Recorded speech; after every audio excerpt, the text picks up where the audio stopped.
Happy New Year, everyone in Facebook land on this Friday, first week of 2022. I'm Kat Cholinos with Tada by Kat, Next Level Staging and Design, where we create magical transformations, whether you're selling or dwelling.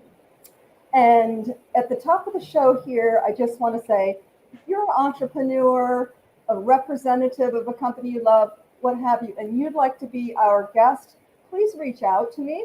February is going to be self love.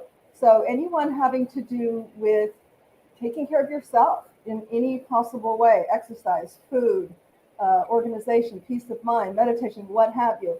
But we're still looking for guests for January to fill January. So, anything to do with home that happens in and about a home, which is really everything. And we're still looking for a sex therapist, by the way. So, do you make New Year's resolutions? Excuse me, New Year's resolutions don't work. We're going to talk about why they don't work and what you can do instead of making New Year's resolutions that often set us up for failure. My guest today is none other than a repeat guest, my husband, business partner, Jeff Long, the man, the myth, the legend. Say hi, Jeff. Hello, world. How are you? Happy New Year 2022. It's going to be epic. And I don't care where you are at in your life today. And really, today is all that counts is today, what we do today. I know you're going to find some nuggets of wisdom and action items that you can use in your life to make this a wonderful year. So I'm going to outline briefly from an article that I pulled from Forbes on, and I resonate with all of them, and that is the 5 things why resolutions, New Year's resolutions don't work. And the first one we're going to talk about, Jeff, is that we fail to set realistic goals. Okay, we set ourselves up for failure because we have these, I call them BHAGs, big ass hairy goals, and then boom, it's deflated like a big ass hairy balloon. And the reason is, and statistics, I'm going to read you some statistics here from US News. 80% of people give up on their New Year's resolutions by the second week of February, which happens to be a big birthday for me, by the way, February 17th. I'll take cards and cash, thank you. This is really a sad statistic. It really is. And that means that most of us only stay committed for about a month and a half.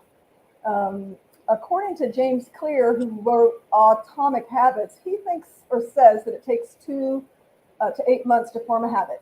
I've always read and learned and known that 21 days, if you can do anything for 21 days consistent, you are on the road to developing a habit, okay? And that's really what it's all about. It's what we put on our calendar every day and commit to it. So let's talk about the reasons that we do fail. So unrealistic goals, we talked about that. It's because it's not rooted in reality. So I'm going to give you an example that really makes sense, okay? So let's say you want to lose 50 pounds, okay? So you put on there, again, this year I'm going to lose 50 pounds. Is that really achievable? Or what is more achievable is the process. And that's what I think, omit is we've got these goals and we forget about the value and the meaning and the effectiveness of the process. So what would be more approachable is to say, okay, I'm going to cut out sugar from my diet, right? Makes sense? I'm going to cut out sugar. That's doable, okay? And guess what happens? The side effect is that after 3 weeks, you've lost weight. After 3 months, after 6, if you cut out sugar and take it, a week at a time, the result is going to be you're going to be less 20 pounds, 30 pounds, 50 pounds by cutting out sugar. Does that make sense, Jeff?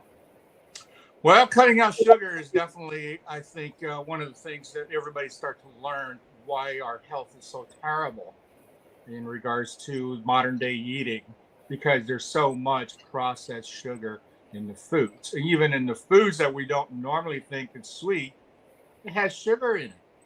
And especially the hidden sugar, right? The hidden sugars and stuff that we use as condiments, whether it's to be salsa.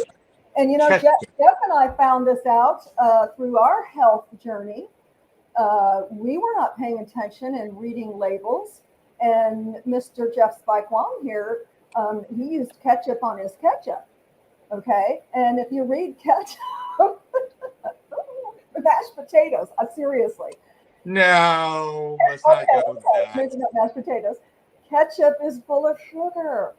So, this is really kind of close to my passion, Jeff and I both. It's not that we don't ever eat sugar because, sometimes we do imbibe. But we try to minimize it or make it an alternative sugar. But the biggest thing I think that folks can do is read your labels, because big food pharma wants you addicted to salt and sugar. Those two things will make you crave it and want more and more and more, which is why, oh my gosh, I just read a statistic. Within 8 years, 50% of the people in our country will be obese. That's alarming, and it's not really any fault of their own. In part, a huge part of it is because everything on the shelves, unless you're on the outer aisles getting fruits and vegetables, have preservatives, sodium, and fructose. You want to look for anything that ends with ose, maltose, fructose. Those are your enemies, guys. Sugar also causes the body to be in an inflammatory state. And, we could do a whole hour on just really sugar, but we want to move through kind of our topic for New Year's resolutions and why they don't work. But sugar, guys, is the enemy. It will cause your body to be in an inflammatory state. And what does an inflammatory state do? Well, another statistic in terms of stroke, heart disease, type 2 diabetes, and rheumatoid arthritis. It contributes to all of those things and more when your body is in an inflammatory state. An inflammatory state is when your body is in alert, like when you have a cut and a scab, and all of the macrophages or whatever they are, white cells, go to that area to build a scab. That's your body. Inside, you don't see it in an inflammatory state. So of course it's going to create disease.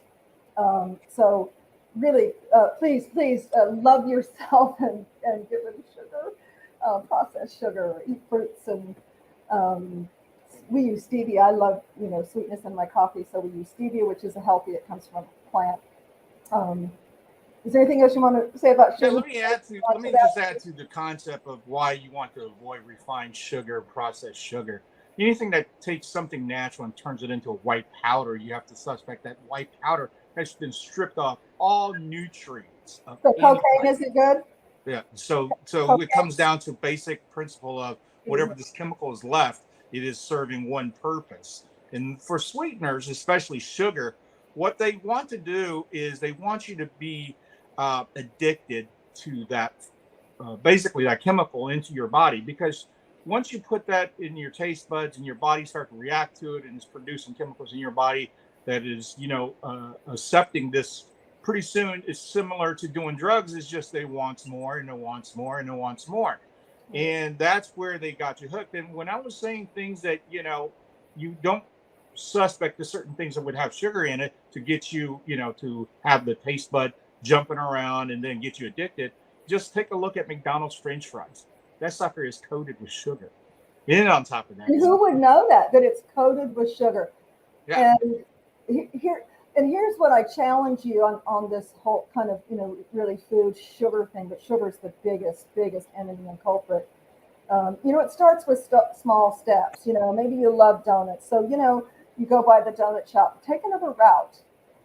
Small steps count, and reward yourself when you do that. But I will tell you that if you go 3 weeks without sugar, you are going to be amazed at how good you feel.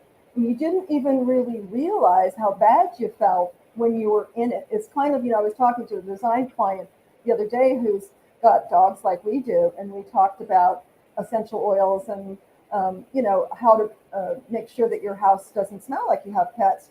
And one thing that we've incorporated, because we're dog and animal lovers, is to go outside the home, because we work in the home, and come back in and do a smell test.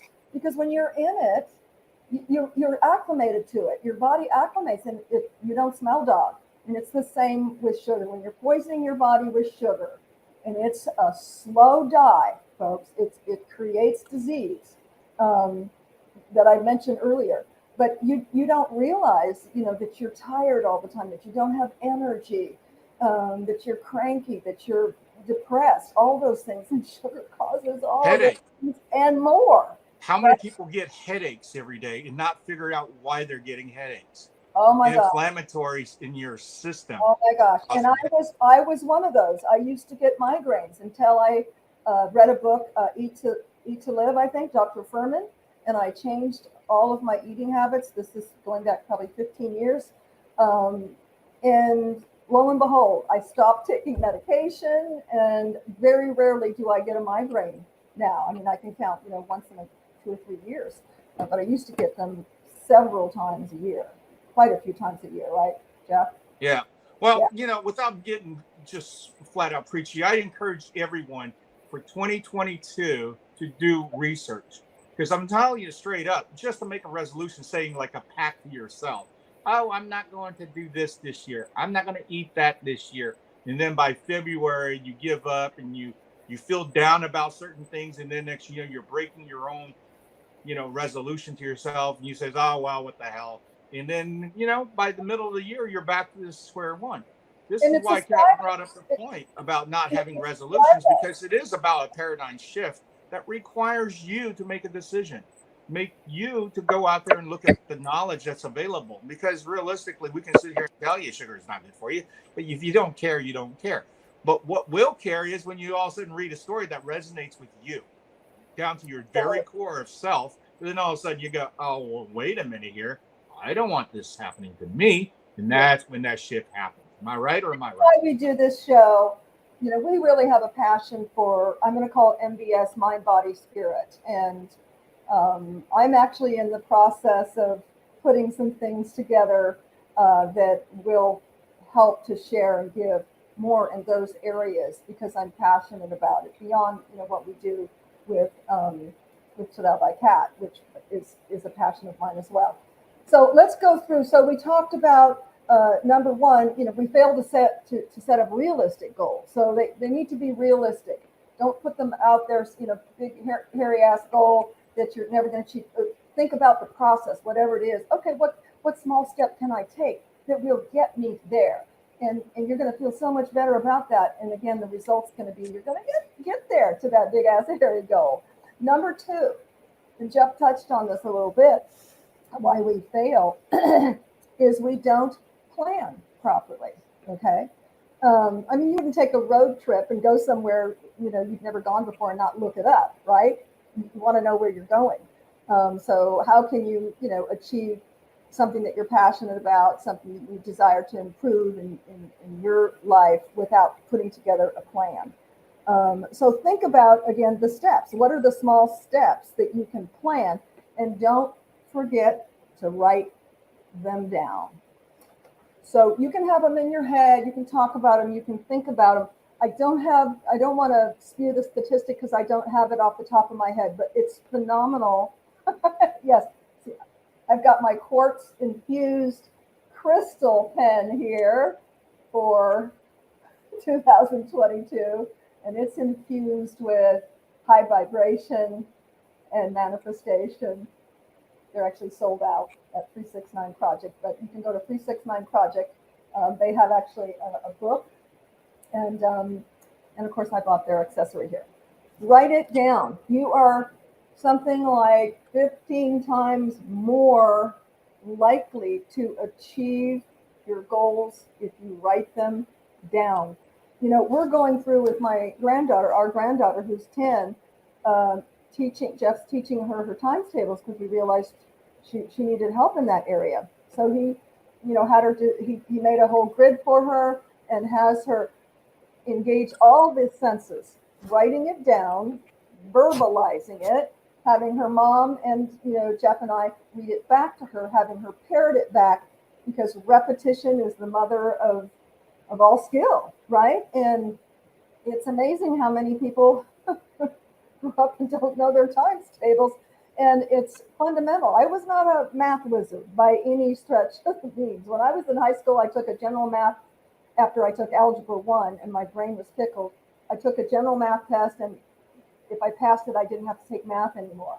I loved that. But I'll tell you, I knew my times tables and my arithmetic and so forth. And I was telling Jeff, in my early 20s, I was, in the food service business. And back then, because I am blessed to be on this planet for a minute, we had to write out our own checks at the tables, and we had to do the addition and subtraction and the change. There was no automation, so it was no more counting on my fingers. I needed to know times tables. I needed to know addition and subtraction, repetition. So write them down, okay? And not only write them down, repeat them and read them every day to yourself.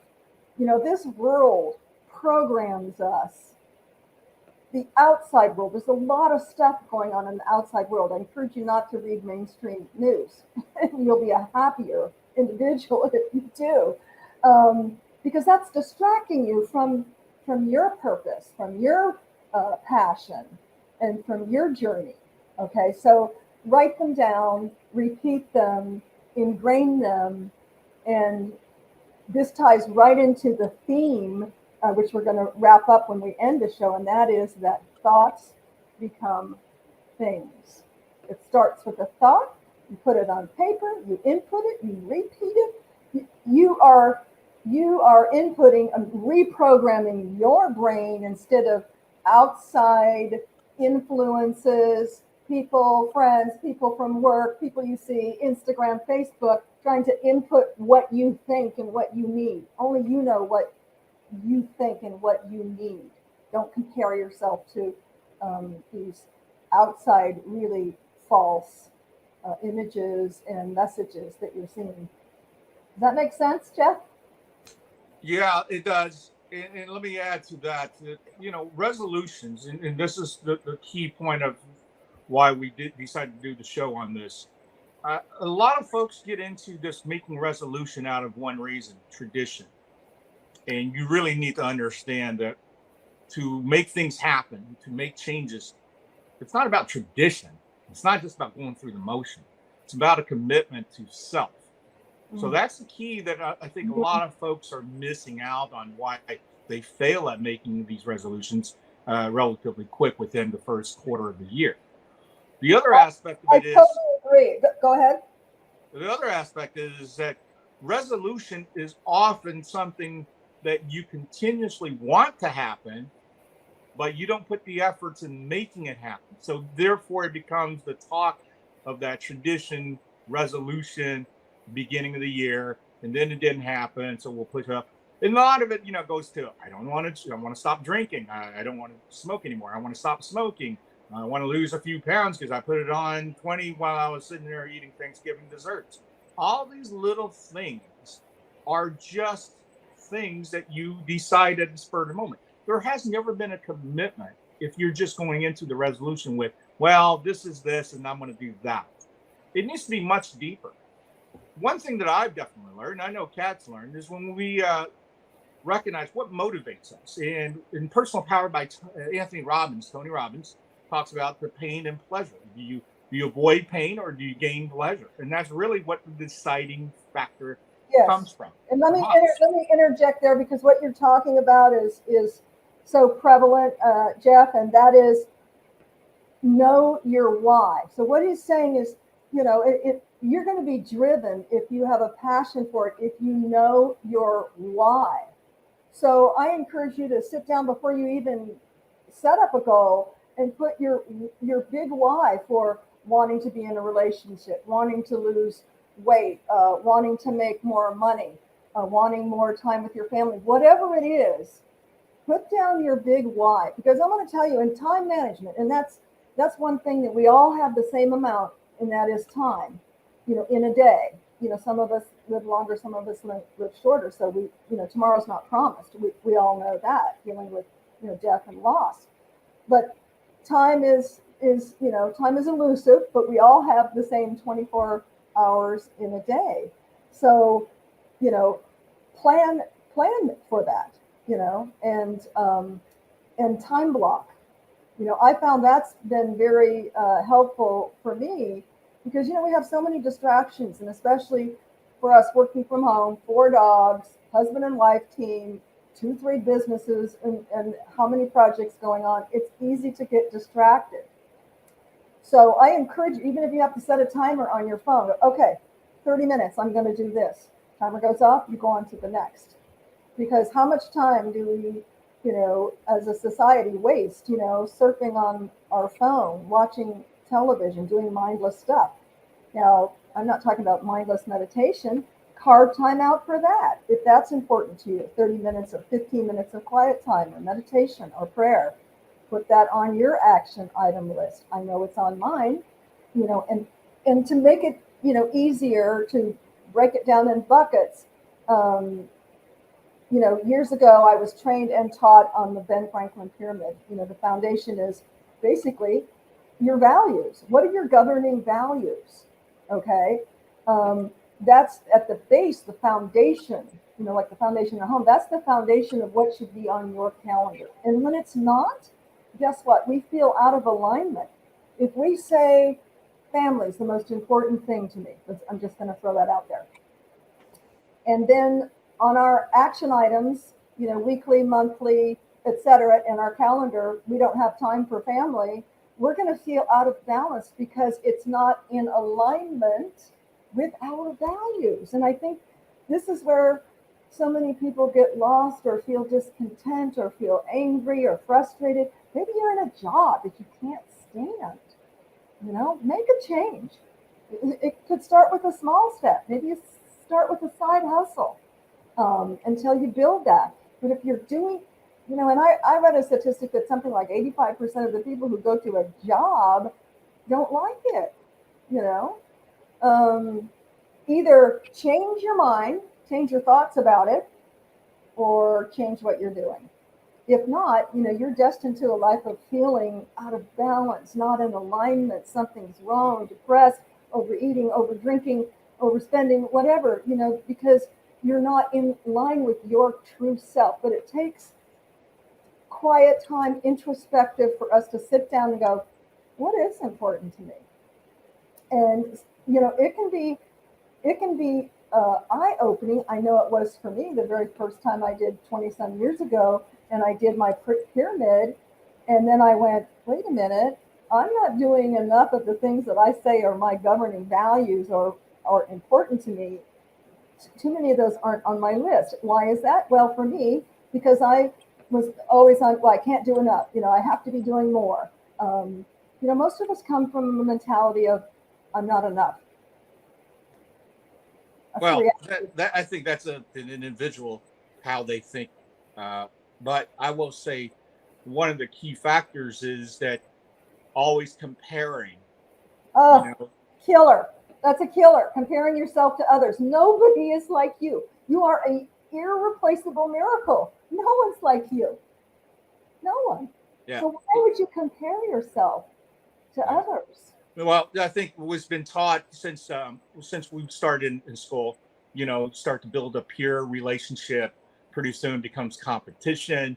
Pretty soon it becomes grading to competition, and then ultimately, it's taught that the failure of the peers becomes detriment to the psyche, because all of a sudden your self-worth and self-centeredness builds into a negative direction because it's measured by someone else.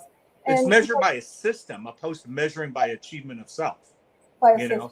Yeah, if you look at the greatness of inventors, of musicians, artists, painters, whatever, these are often the people that break the paradigms and break the barriers of creating uniqueness out of self, because there isn't anything that is governing the system. So therefore, the belief system is not there of saying, I'm not able to go here, or I can't do that. This is also the misnomer of the, first time, lucky, type of thing. You're coming out of the gate, all that's just a, because they don't know. So therefore there's, there's no barrier. So first time's luck. It's not that. It's just understanding that your brain didn't govern or anything. Your brain didn't stop you. You don't have any past. You're not thinking about the future. You're in the moment. It's kind of like you know, uh, the magic and freedom of a toddler, of a child. Yeah.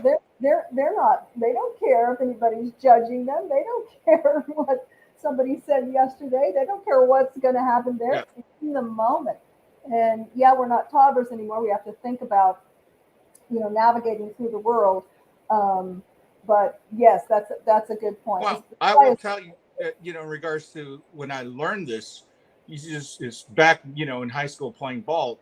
One of the things, the fact is that if somebody came to you and goes, that guy, in baseball is unhittable. He throws so hard, so fast, nobody has hit off of him or had a decent game of him. Right. If you're going into the game and somebody told you this and you think of this, what do you think the results are going to be? Thoughts become things. Absolutely. Change your thoughts, change your world. Yeah. That's the message, and I'm going to keep saying it until we're done with this episode, because you can govern your thoughts. And, I don't know where I read this or heard this, but I think about it often, and that is, I may not be able to govern or change my first thought, but I can change my second thought. And I know Jeff and I do that all the time, because, we as humans, we're set up to constantly judge. And part of that is a good thing, having a critical mind, because we can judge our assessment, we can judge our success, we can judge where we want to go, where we've been, and we reflect, etc.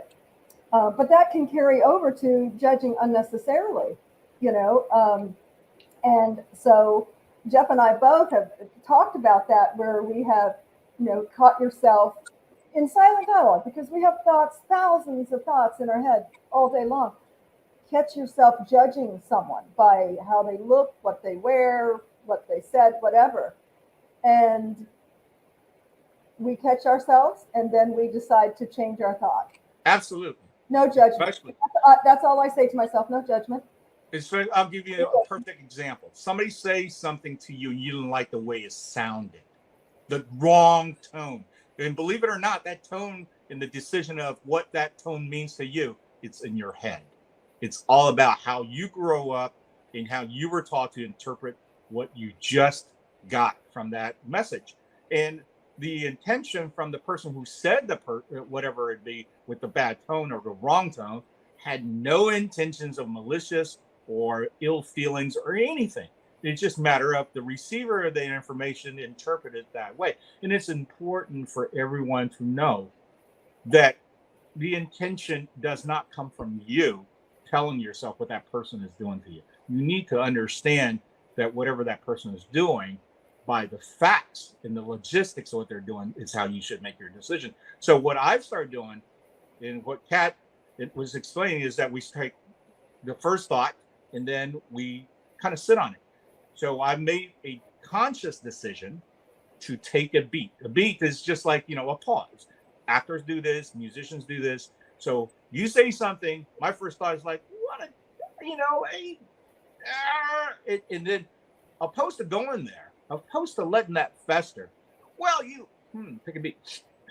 Oh, well. I need to interject right here, because that's not to say in an intimate relationship, or a relationship, whether it's family, spousal, etc.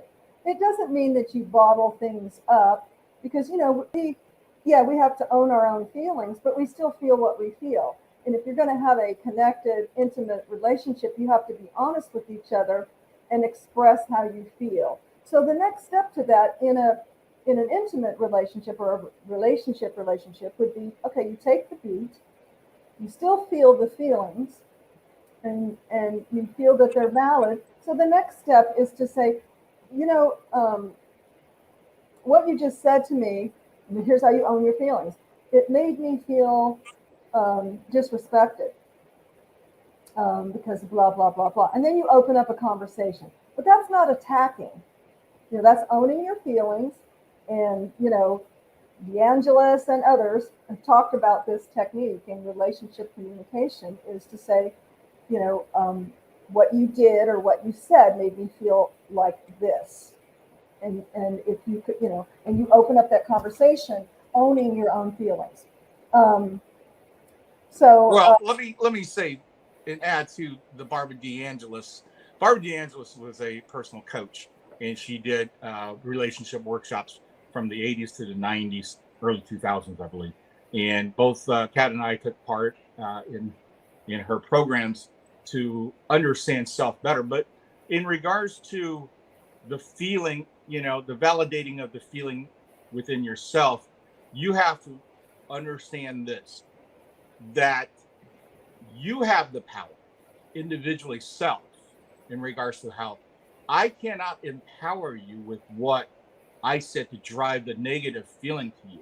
So nobody else is in control regards to how they make you feel. Sticks and stone may break my bones, but words never hurt me type of thing. Yeah, the words can't hurt you because, number one, if you decide not to embrace it. In other words, you cannot blame somebody to hurt you if you empower them to hurt you. And that's one of the things, too, that a lot of people are not aware of when they get into a confrontation, argument, and so forth. They feed into it because they get that energy up. And next, the aggression is competition of how can I top his last argument or her last argument. And ultimately, everybody gets this high-driven negativity of conflict. And you can easily avoid all this. Simply understand, hey, I'm not feeling that I'm getting the fair shake of the deal. Okay. Why? Take a beat. What do you feel that somebody's taking away from you? And mind you, somebody can't take anything. We're going to move on here because that was on our second point, and that is we don't plan properly. I don't know how we got off on the other, but thank you for that insight, Jeff, because it's definitely, we could do a whole show just on relationship and communication. And you and I have definitely been through a lot of training for that. But number two is that we don't plan properly. So, write it down, as we said, and make a plan for, and include your why. Start with your big why, your intent. What is your intention? Why? Because your why is your passion, and anything that's driven with passion will be. Okay, you ask the universe, and as if you already got it, because you do. When your thoughts are driven with passion, people, places, resources will show up. They will. I can tell you firsthand. Jeff can tell you firsthand. But it has to be driven from your big why and your intention, and then it will happen. And so it is, and it will be. So number three is we don't make it a habit. I don't know if we probably touched on it a little earlier, but everything results as a habit. If you want to stop a bad habit, you need to replace it with a good habit. I know over 40 some years ago when I quit smoking, well, earlier than that, I've tried and failed many times, but I know, I didn't want to put on weight. I smoked about a pack a day maybe. So I would cut up celery sticks and keep them in my pocket and drink water. I needed something to do. It wasn't just the nicotine, addiction. I think it's much stronger today. That it was like, well, what do I do with my hands when I'm having coffee, after I eat? All of those trigger points, those trigger times. And then this is with your thought. I would input in my mind. I would be driving in my car, and I remember seeing someone, dragging on a cigarette, and it was almost like it was in slow motion, like bringing it into their lungs, and the smoke slowly going out. And I would sit there, and my first thought was, oh, I want a cigarette. And I just kind of instinctively reversed the thought and did an imagination of that the smoke was going in, it was making the lungs black, filling the lungs with black soot. And that's that very quickly got rid of, really, Jeff, got rid of that angst of wanting a cigarette for that moment. Because really, we're just living moment to moment, okay? Each moment. And we can build on each moment. This moment is what matters. So make it a habit. We talked about, hey, if you drive by a donut shop, take another route. Small steps make a huge difference. When I was on a real strict regimen of training with a trainer some years ago, I sat in a model home at that time. And so I'm sitting on my butt in a desk, in a model home. And in between clients, guests during the week, I would, go up and down the stairs 3-4 times, do push-ups off the side of the island. That there was a small step, but it was a step, and it was something I could do. I think if you live your life, and I recite it to myself probably several times a week, and that is, God grant me the serenity to accept the things I cannot change, the courage to change the things I can, and the wisdom to know the difference. And I think if you relax into that, if you surrender into that, I know for me, it's made my life much more peaceful, much more productive, and I feel much more in line with the universe when I surrender into that process. Do you agree, Jeffrey? Well, I do agree, of course. You better. Okay, so number 3 is we don't make it a habit. That's one of the reasons it fails. Number 4 is we don't have support. No one can accomplish anything without the help and support. Okay, we need a tribe. We all need a tribe. It can be a tribe of one. It come in many forms. While paid coaches and trainers and assistants are ideal, free help is still there.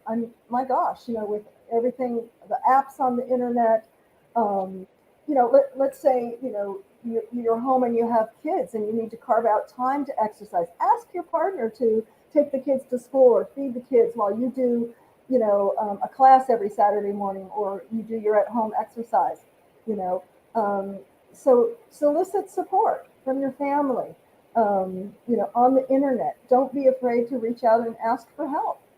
Team up with other supporters, with other folks, women, men who share, your goals and your passion for what you want to do, where you want to be.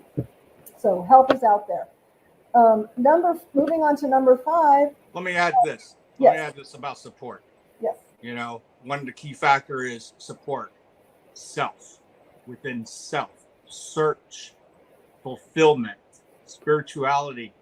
You want the biggest support? Ask God. Gotta help. But you gotta trust.